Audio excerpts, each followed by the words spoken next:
jamhira mon bandiraɓe sehlaɓe heɗotoɓe radio jowsar en garti hannde oɗon ñalawma alet hawri ko nogas lewru avril hitande ujunaji ɗi nogas joyi habruji moɗon e ɗemgal Pulaar titre uji men ɓurɗi mawnude ko toon to États-Unis puɗɗoɗen ɗum noon ko rapport jaltuɗo hannde toon to New York Times ene hollisi wonde ko kamɓe New York Times koɓe kalno ko ɓooyi wonde ko leyɗele Afrique walla continent africain kamɓe laamu makko kanko Donald Trump e dokkani ɗum priorité fati jokkodiral diplomatique habruji men international puɗɗoɗen ko toon to Burkina Faso officier ji supérieur ji kewɗi enen wayno oɗo sañi koko nanga sibabunde ko tuumaɓe wonde ko yiɗɓe wadde toon kuddita toon to Burkina Faso toon to Mauritanie Sénégal ene wayno ko nanodiral waɗi hakkude leydi Mauritanie pour wawde wallude Sénégal naɓe ɗaɓɓude résidence toon to Mauritanie ɗaɓɓugol ngol ganduɗa ene waɗete ko internet résidence ko pour hitande taw ne wawi renouvelede toon to Mali hono kamɓe laamu transition gonko toon oɗo sa joni wayno koɓe saliɓe hono kanko biyeteɗo Abdoul Aziz Al Hassan nangganoɗo taw ko sibabunde janggu bonnogo toon Tombouctou pour oppede fawnoma ko ndeɗo ñawol ko cour pénal international ko ɗum woni titre uji men ɓurɗo mawde ɗo journal ma en gara desuji muɗum joni joni ko musidɗo moon Amadou Touré halta e moon ma en gartu joni joni so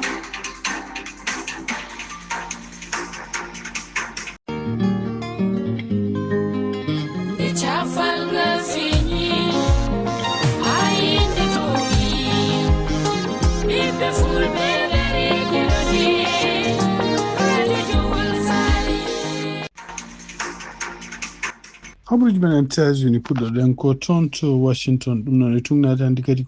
ko yalti ɗum noon ko gueɗe bindunoɗe taw ko New York Times winduɗo ɗum ko ɓooyi hono kanko gardiɗo affaire étrangére mo États-Unis Marco Rubio o haalino wi ɗum ɗo ko fake news ɗum noon ko ndende New York Times winduno wi wonde ko laamu makko kanko Donald Trump ene wayno ko ɓe jiiɗi ko kala relation ngaji ɗi ganduɗa États-Unis joguino e Afrique ustude ɗum ene wayno ustude doole ni kala ko wiyete joganade Afrique kañum hoorumi département Timuɗo noon e tugnade noɓe kaliri oɗo sa joni e nder aduna o foof wodi ko région ngaji nayyi taw Afrique no joguino oɗon département ene wayno ko oɗo sa joni jogui tan ko envoyé spécial pour wonande Afrique ɗum noon ko hunde nde yedduno kanko Marco Rubio kono noon ene wayno ko ɗum ko hunde yaltude oɗo sa joni wonande leyɗele Afrique no wuurno en jogui tan oɗo sa envoyé spécial ko ɓuri heewde ambassade uji maɓɓe kamɓe États-Unis gonnoɗe toon to Afrique ɓe goni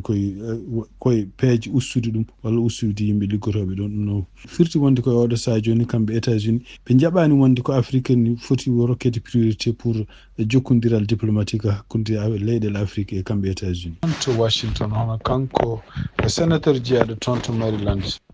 Chris Van Hollen ɗum noon ko jillinoɗo toon to El Salvador yontere ɓe noon ɗo nde gartuɗo caggal nde kañum hoore mum ronki artirde mo yano toon ƴeewoyde ko fati situation hono kanko biyeteɗo Kilmar Abrego Garcia e nder konngudi ɗi o haaldi ɗum noon taw fotti e journaliste o wonde ko kanko yahano toon pour défendude hono oɗo Kilmar Abrego Garcia kono o yawno toon ko pour défendude droit ji on jogui ko fate ko mbiyata processus ɗum noon ko so tawi jomum tawde koko wonno e yamirore waɗɗo noon nde hitande ujunaji ɗiɗi e sappo e jeenayyi pour wonde ko kañum hoore mum oto yaltin leydi ndi walla oto nawta leydi muɗum ɗum noon ko hunde fonnode respectede e kadi nanngude ɗum no nanguira ni fonno d' abord ko haade mum yaltine leydi ndi en taw ko tribunal uji jokkodirama pour beele haade mum nawede taw kam o wiyete ko mbiyata due process laawol ngol kuule constitution mo États-Unis yamiri respectede kanko Abrego Garcia noon en wayno ko nanno leydi États-Unis ko hitande ujunnaji ɗiɗi e sappo e goho omo resodiri e Amérique naajo debbo omo jogui ɓiɗɗo gorko kañum hoore mum yaade duuɓi 5 o wi kadi kanko hoore makko kanko Kilmar Abrego nde o nanguete nde ɓiyi ko ene wonduno makko e kañum hoore mum ene wayno ko o haali ɗum ɗo foof ko caɗele ɗe wondi oɗo saha joni sifde noon tan kanko oɗo saha omono mofta toon to kaso ɓurɗo wonde kaso kittuɗo e aduna he toon to El Salvador e ɗum noon kadi ene wayno ko kanko gardiɗo leydi El Salvador ko calinoɗo ni hay oɗo sénateur fota e makko kanko oɗo nangaɗo kono ene wayno ko caggal nde ɓe gandi sénateur woni koye hodde ɓe mbawi woppidemo ittudemo toon kaso to ɓe gaddimo to hôtel to oɗo sénateur wonno ko toon ɓe poti ko wawi wonde fof ene wayno ko sénateur goɗɗo jeyaɗo toon to New Jersey hono Cory Booker kañum hoore min ɗamini yaha toon to El Salvador pour haalde ƴeewde ko faati e gartirgol makko kanko Kilmar Abrigo. Kono noon siftindon tan ko kamɓe département d'état et surtout hen ministére toppitiɗo ko faati e justice walla kanko jogiiɗo konngol toon to maison blanche ene wayno e nder konnguɗi ɗiɓe kaali ɓe mbi wonde ko kanko Kilmar Abrigo Garcia wonta hankadi artu e États-Unis o wonta wurde États-Unis. Kabaruuji e ɗemngal Pulaar e radio Jawol Saare. Toon to Mauritanie tungnade habaruuji gumriiɗi toon to Sahara Média ane wayno ko kamɓe gouvernement mo leydi Mauritanie ɓe mbi oɗo sahaa joni ɓe mbawi yamirde walla wemnude pour wonande Sénégal naaɓe yiɗɓe arde Mauritanie yiɗɓe kadi dañde résidence pour yo mbawa oɗon appli mbaɗɗa oɗon ndeɗon ɗaɓɓade taw koye ɗum ɗoji digital. ɗum noon e tungnade kadi ha hande habaruuji ɗi no kaaliri mbi wonde ko ndeɗo yamiro wonde firti wonde ko kala nde ɓe mbaɗi oɗon demande ene wayno ko ɓe mbawi heɓde kene wona hitande taw kadi ɓe mbawi renouvelle ɗum noon en systéme adana wonno ko nden soɓe mbaɗi demande pour résidence ene wayno ko lebbi tati fof ɓe mbattat kadi ɓe garat kadi ɓe kestiɗinta ɗum oɗo saha joni si babunde yidde laamu leydi Mauritanie pour wawde gonɗinde rende ɗiɗon information ngaji ɗum waɗi donc ene wayno ɓe kutorto ko systéme biométrique taw kene waɗi peɗeli men mbaɗe hen e kadi kala kadi ko woni koɓe jowmen kaali hen taw kadi ne yaada e seedantagal pour peɗeli men nene hen ko wawi wonde fof ɓe mbi wonde ko ɗum ɗo ngal ɗo nanodiral kadi e wayno ko nanodiral kaldunogal caggal nde visite makko kanko premier ministre mo Sénégal Ousmane Sonko e nder lewru janvier hitande ujunnaji ɗiɗi e nogas joyyi ko wawi wonde fof ene wayno ko kamɓe partiji Mauritanie e Sénégal ɓe mbawi wiide wonde ko oɗo saha joni ɗeɗo gueɗe ɗeɓe nanodiri nde ko pour habde ɗeɗo ɗanle dewoje e laabi taw ko laabi ɗi moƴƴani kadi laabi ɗi jamiraka e ɗum ɗo fof kadi wayni ko kamɓe Mauritanie e kamɓe Sénégal fof banggueji ɗi fof maɓe ƴeewa wemnude ko fate citoyen ji Mauritanie naaɓe e Sénégal naaɓe wonɓe e leyɗele maɓɓe ɗeɗo leyɗele ɗiɗi siftinde on tan ko toon to Rosso Sénégal ene wayno ko hande ene woodi tungnade hande kadi ko Sahara Média yimɓe hande nan toon kadi saabu ko Sénégal koko sali ɓeɗon naata leydi Sénégal par ce que Sénégal no wiiri wona wonɓe wona Sénégal naaɓe donc tungnade hande habaruji jaltuɗi ko sakkiri ko no kamɓe Sahara Média ɓe mbi wonde ko ɓeɗon wonɓe toon ɓe ko ɓuuri hen hewde ko Guinée naaɓe e ɗum ɗon kadi ko sibabude walla caɗele gonɗe hakkude relation ngaji diplomatique hakkude leydi Sénégal walla laamu leydi Sénégal e laamu leydi Guinée ɗum noon tungnade hande Sahara Média ko haali ko sibabunde luurodirial gongal hakkude kamɓe gouvernement mo Sénégal e gouvernement mo Guinée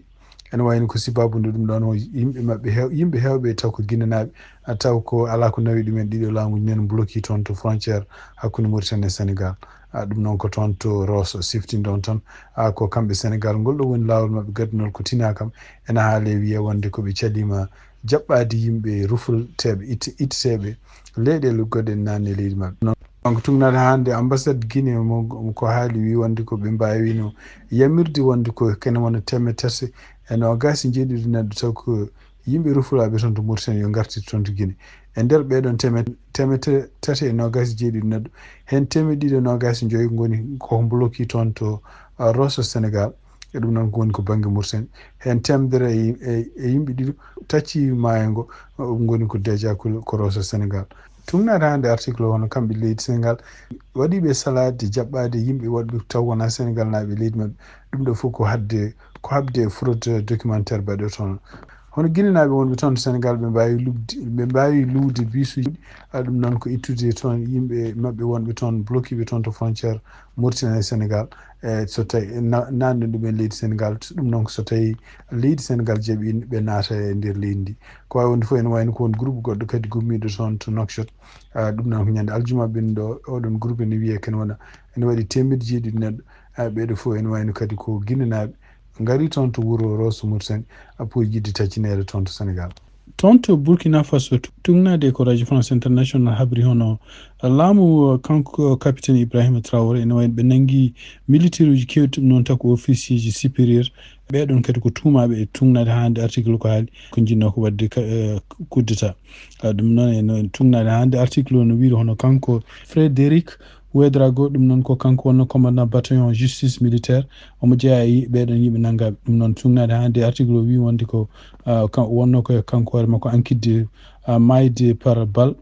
nder lewru octobre hitande ujunnaji ɗiɗi nogas tati commandant goɗɗo biyeteɗo Ismaël Tohogobu oɗon kañum hoore mum ko tumanoɗo on saaha kañum koye coup d'état waɗanno kanko oɗo officier supérieur omo jeeya e naggaɓe article o capitaine goɗɗo biyeteɗo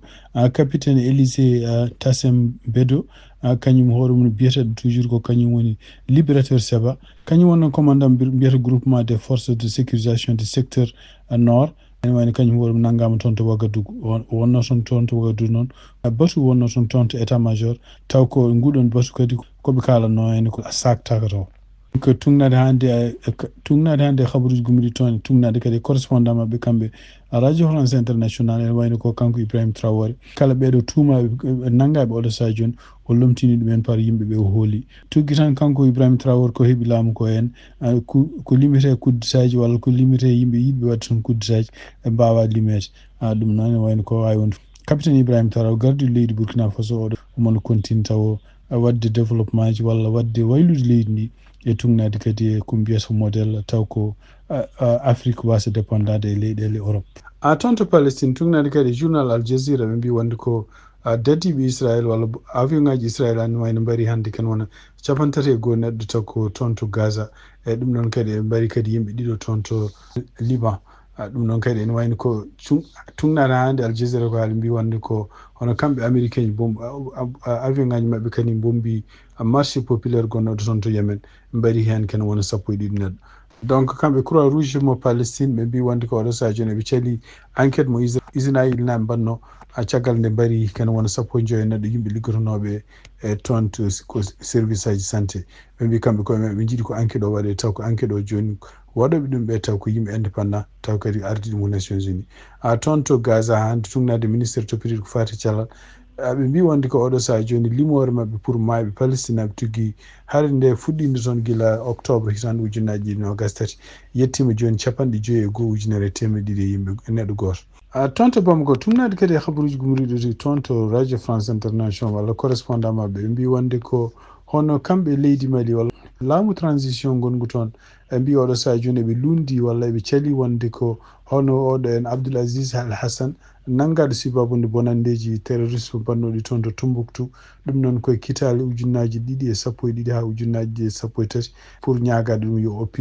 oppe caggal nde waɗi duuɓi 7 e wiide mabɓe ene wayno ko kanko Abdoul Aziz Al Hassan ene wayno ko ha hande woni yimɓe ɓe ganduɗa seedeji tawnoɗe gueɗe ɗeɓe mbaɗanno toon ɗe bonandeji ɓe mbanno Tombouctou ɗiɗon seedeji ha hande ene wayno ko hay goto men suusa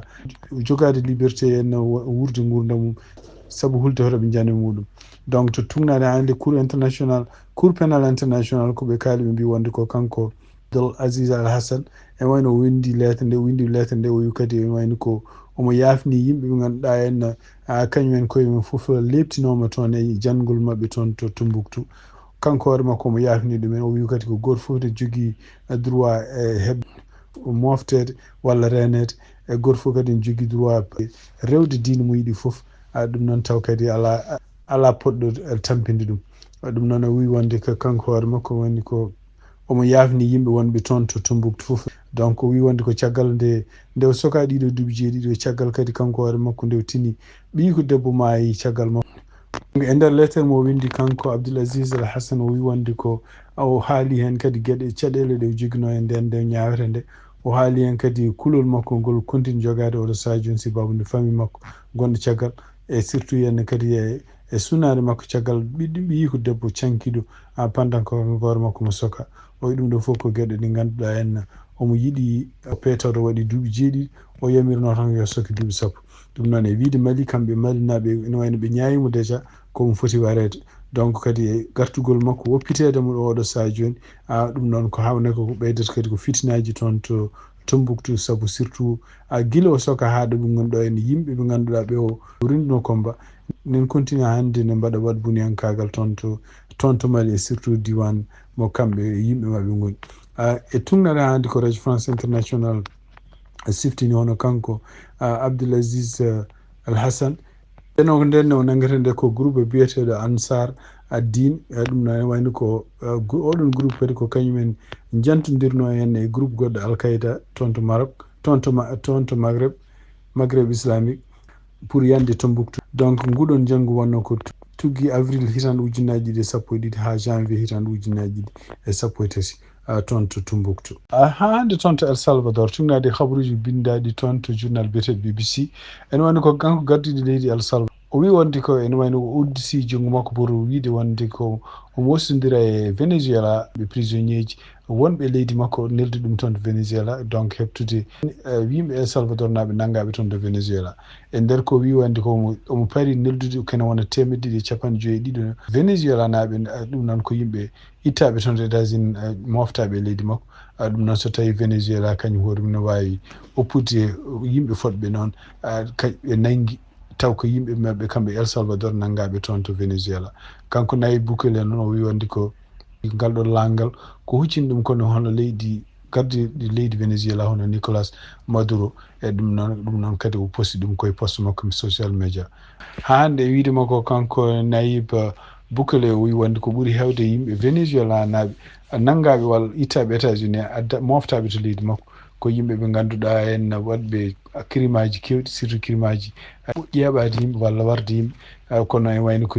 yimɓe ɓe ganduɗa El Salvador naɓe nangaɓe toon to Venezuela ko nanguira tan ko sababude kañumen koye minen lundino élection ngaji présidentiel bannoɗi toon to Venezuela taw kanko Maduro en wayno ko kanko wiya gagni ɗiɗon élection ngaji e wiide makko kanko président El Salvador o yiɗi ɗon élection ngaji ko élection ngaji ene wayno ko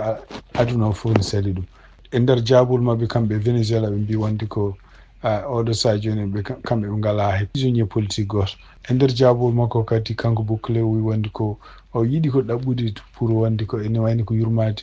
artirde kala yimɓe ɓe ganduɗa 250 Venezuela naɓe ittaɓe toon to États-Unis o wi ɗum ɗo fof ene wayno ko wawde yurmade